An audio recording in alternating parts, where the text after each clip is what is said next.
Halo, selamat pagi semuanya. Kembali lagi kita pada pertemuan hari ini, di mana pada minggu lalu kita telah membahas mengenai sistem hukum yang ada di Indonesia.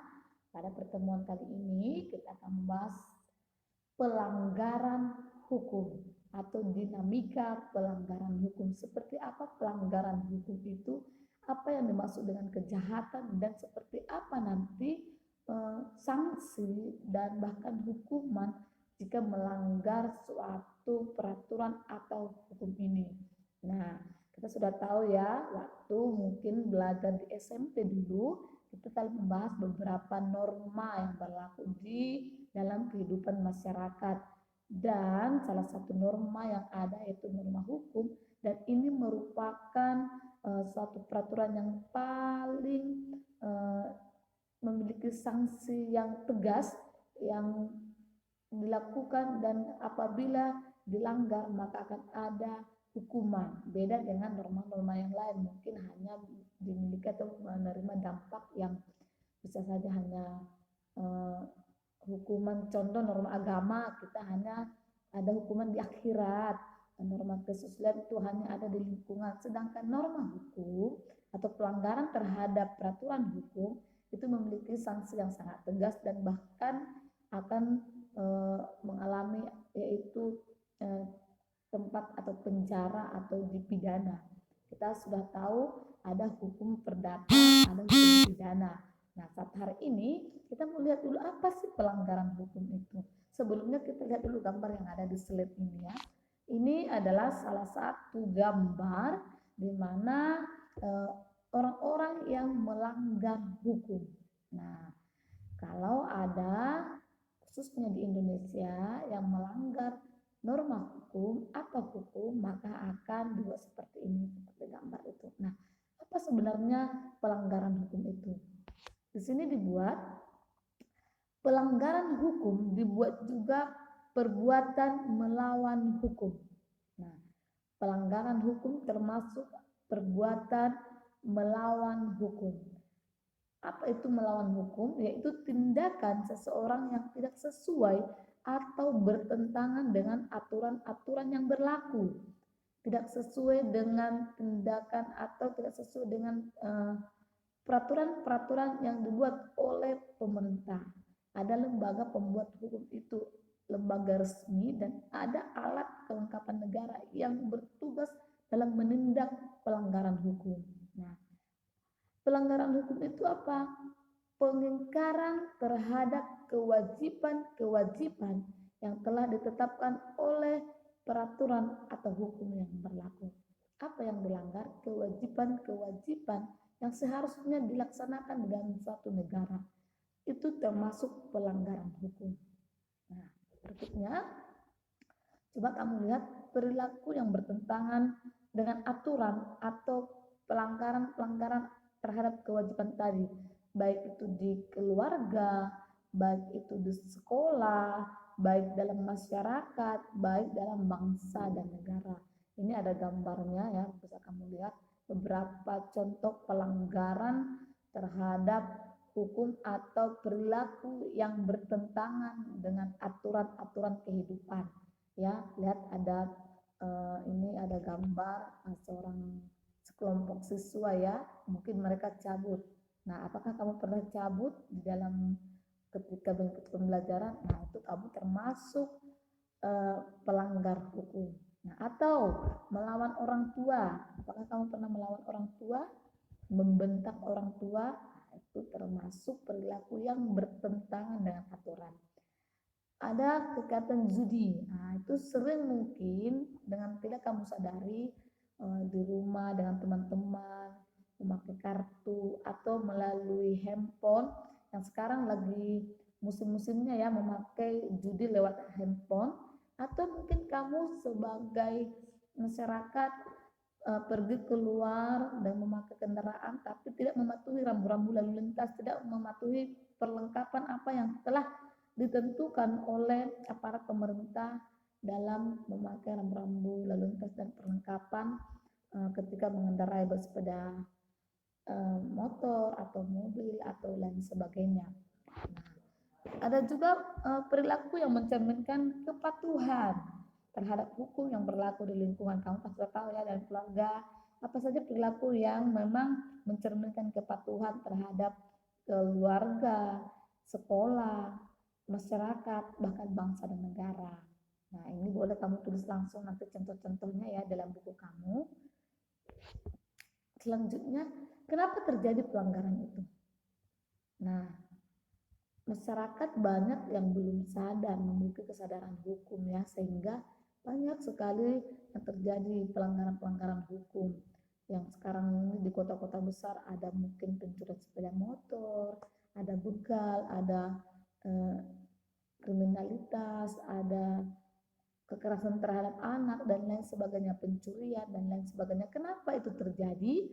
Nah, yang pertama, pelanggaran hukum oleh si pelanggar sudah dianggap sebagai kebiasaan. Masyarakat atau sekelompok orang atau seseorang menganggap bahwa pelanggaran hukum itu adalah hal-hal yang biasa. Contoh berjudi itu hal-hal biasa, hanya hobi, atau memukul anak kecil itu hal-hal yang wajar karena dia bandal, melakukan tindakan kekerasan, itu dia merasa itu hal-hal yang biasa terjadi dalam kehidupan masyarakat, dalam kehidupan sehari-hari, sehingga dia melakukannya, padahal itu menjadi pelanggaran hukum, pelanggaran tata kehidupan, melanggar suatu kegiatan atau perintah atau bisa dikatakan suatu kewajiban-kewajiban yang telah dibuat oleh suatu pemerintah. Atau ada pula hukum yang berlaku sudah tidak sesuai lagi dengan tuntutan kehidupan. Artinya apa? Hukum itu tidak terlalu kuat lagi dalam menjaga kehidupan masyarakat. Hukum tidak terlalu tegas atau tidak terlalu pas lagi dalam kehidupan, tindakan kehidupan masyarakat. Contoh, tidak ada hukum yang mengatur mengenai perjudian lewat online gitu ya. Belum ada hukum yang dikeluarkan dalam menindak kegiatan perjudian dalam handphone, atau belum ada peraturan yang mengatur bagaimana cara memakai media yang terjadi saat hari ini. Bisa saja seperti itu. Jadi kenapa terjadi pelanggaran? Karena hukuman yang berlaku sudah tidak sesuai dengan tuntutan kehidupan, kehidupan sudah terlalu maju, modern, namun hukum masih begitu-begitu saja, belum ada revisi atau perubahan-perubahan. Tapi kita harus tahu ya, hukum yang ada di Indonesia itu bersifat dinamis atau berubah sesuai dengan perkembangan zaman. Maka itu bisa dilihat atau dibuktikan dengan ada revisi Undang-Undang Dasar 44 amandemen, itu harus kamu ingat ya. Namun mungkin saja dalam penerapannya belum se-efisien atau sebaik mungkin. Nah, kamu perlu nanti belajar dengan baik, dan apabila kamu akhirnya nanti ketika tamat melanjut perkuliahan dan mengambil jalur hukum, kamu boleh menjadi penindak atau orang-orang yang terlibat dalam penegakan hukum yang ada di Indonesia ya. Mas berharap kamu menjadi salah satu orang yang nanti dipakai oleh Tuhan dalam menindak keadilan yang ada di Indonesia. Nah, kamu udah tahu ya apa saja penyebab terjadinya pelanggaran hukum tadi, yaitu pelanggaran hukum oleh si pelanggar sudah dianggap sebagai hal biasa. Dan yang kedua, hukum yang berlaku sudah tidak sesuai lagi dengan tuntutan kehidupan. Nah, selanjutnya kita lihat dulu pengklasifikasian tentang kejahatan atau tipe-tipe penggolongan kejahatan yang ada terjadi saat hari ini. Kamu boleh lihat. Yang pertama itu kejahatan perorangan dengan kekerasan. Kejahatan perorangan dengan kejahatan itu seperti apa? Pembunuhan dan pemerkosaan ya. Itu dilakukan oleh seseorang dengan kekerasan. Pembunuhan itu kan dengan kekerasan meskipun dilakukan seseorang, tapi ada juga loh pembunuhan dilakukan oleh beberapa orang terorganisir artinya ya. Nah, pemerkosaan itu dilakukan oleh satu orang, namun ada juga pemerkosaan dilakukan oleh sekelompok orang. Ada kejahatan terhadap harta benda yang dilakukan sewaktu-waktu seperti apa? Pencurian kendaraan sepeda motor. Kejahatan yang dilakukan dalam pekerjaan dan kedudukan tertentu yang pada umumnya dilakukan oleh orang berkedudukan tinggi, itu biasanya KKN, korupsi, kolusi, dan nepotisme itu sering terjadi di dalam kejahatan dilakukan dalam pekerjaannya. Kejahatan politik yang meliputi pengkhianatan, spionis atau sabotase. Kamu sudah tahu ya pada kelas 2 ya, kita tahu apa itu spionis, apa itu sabotase. Berarti ada pengkhianatan terhadap negara, terorisme, atau ada menjadi agen rahasia, mata-mata. Ada lagi sabotase itu penghancuran barang-barang milik negara atau alat-alat vital suatu negara gitu ya. Selanjutnya kejahatan terhadap ketertiban umum. Apa itu? Pelanggaran pelacuran. Nah, itu ketertiban umum itu, pelacuran itu. Kan itu menjadi seperti gejala masalah sosial bagi dalam suatu negara. Ya, kalau banyak kegiatan-kegiatan pelacuran, makanya ditangkap.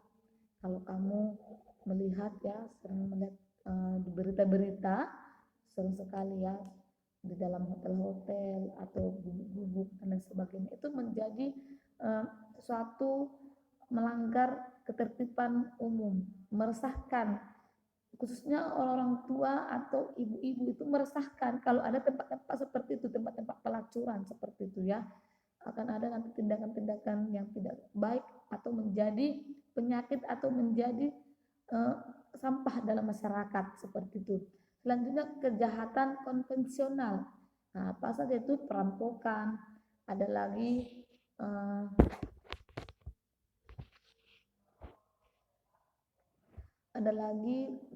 bentuk-bentuk pencurian dengan kekerasan dan pemberatan atau pemerasan seperti itu. Ada kejahatan terorganisir, pemerasan, pelacuran, perjudian.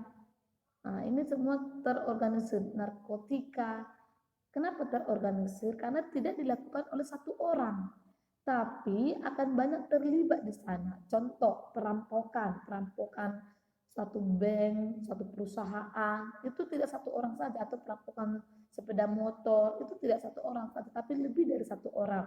Kalau contoh pembobolan ATM yang ada dibuat contoh dalam di dekat-dekat tempat perbelanjaan, itu kadang malam hari dibobol oleh sekelompok orang. Makanya dikatakan pencurian terorganisir. Atau pengedaran narkoba, itu tidak dilakukan satu orang, tapi ada pengedar, ada itu nanti pemasok barang. Jadi dilakukan oleh beberapa orang atau sekelompok orang. Terakhirnya kejahatan profesional. Nah, apa itu kejahatan profesional? Kejahatan yang dilakukan sebagai suatu cara hidup seseorang, sudah dilakukan secara profesional. Artinya apa? Kadang langkah atau tanda-tanda atau bukti tidak terlihat oleh orang lagi, atau mungkin tidak bisa dideteksi lagi seperti apa jalannya kejahatan itu dilakukannya, karena sudah profesional. Contoh, pencuri sepeda motor itu kita tidak tahu lagi bagaimana cara dia, kok bisa sih dibuka bagian keretanya kan sudah dikunci. Ini pernah kehilangan sepeda motor ya pada 2 bulan yang lalu, ketika bulan Maret kalau nggak salah. Nah, itu sudah miskunci. Nah, udah dikunci, diapakan stang keretanya, tapi bisa dibuka. Nah, itu sudah termasuk kejahatan profesional. Mesti tidak tahu seperti apa cara dia membuka gitu. Nah, ini menjadi suatu peringatan juga terhadap kita supaya kita wanti-wanti dan waspada gitu ya. Jangan sembarangan menaruh barang-barangnya, karena kalau sudah profesional dia, kita tidak tahu seperti apa cara dia mencuri seperti itu. Selanjutnya ini ada hukuman. Hukuman itu dibagi menjadi 2. Ada hukuman pokok, ada hukuman tambahan. Hukuman pokok itu seperti apa? Pidana mati, pidana penjara, dan kurungan serta denda.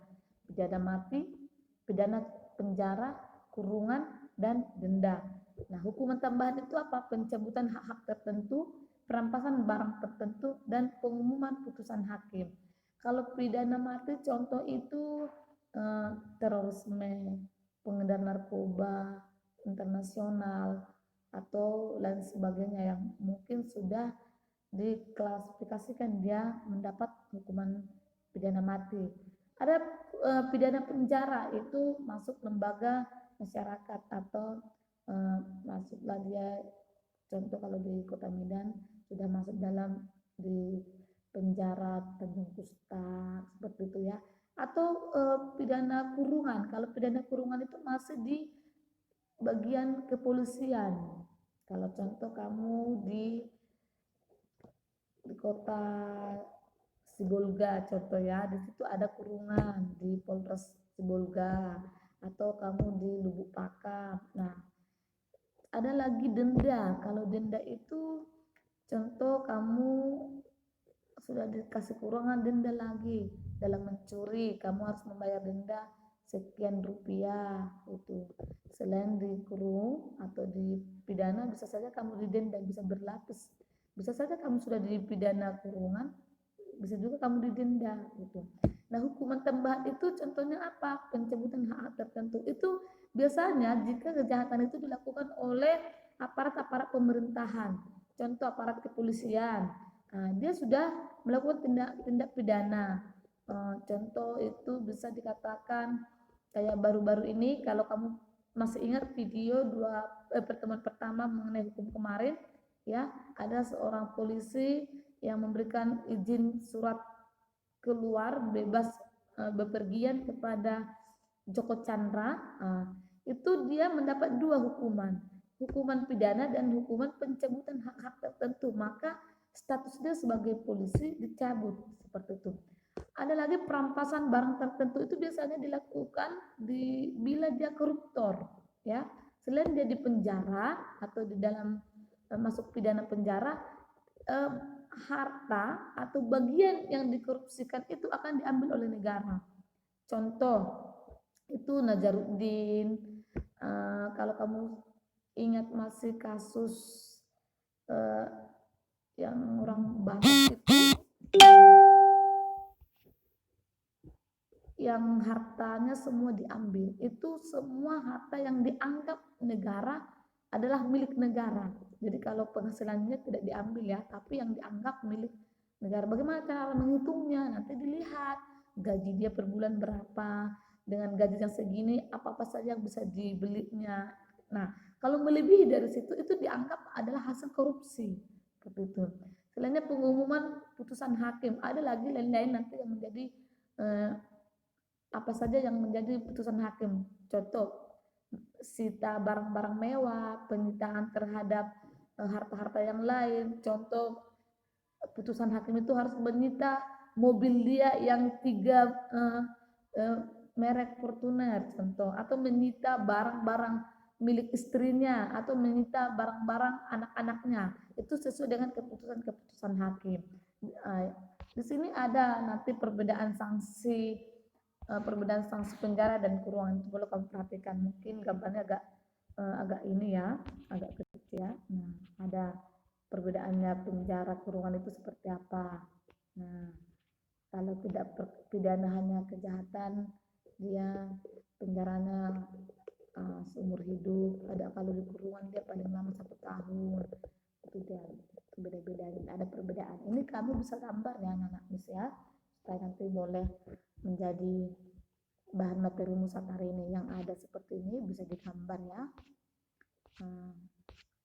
Kan hanya sedikit, berada yang bisa materi kamu hari ini. Kamu tulis dan gambar yang perlu seperti ini supaya kamu ingat betul ya.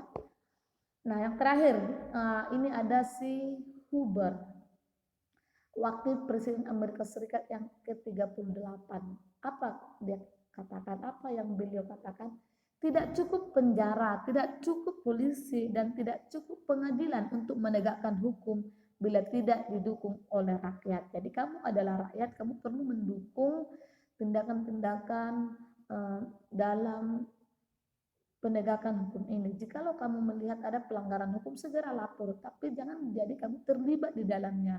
Nah, penjara tidak cukup, polisi tidak cukup, dan pengadilan tidak cukup dalam menegakkan hukum jika tidak didukung oleh rakyat. Oke, berharap kamu boleh mengerti materi hari ini. Jikalau kurang mengerti, nanti boleh ditanya dan kita boleh diskusi di kelas grup kita. Oke, sekian pertemuan kita hari ini. Tuhan Yesus memberkati.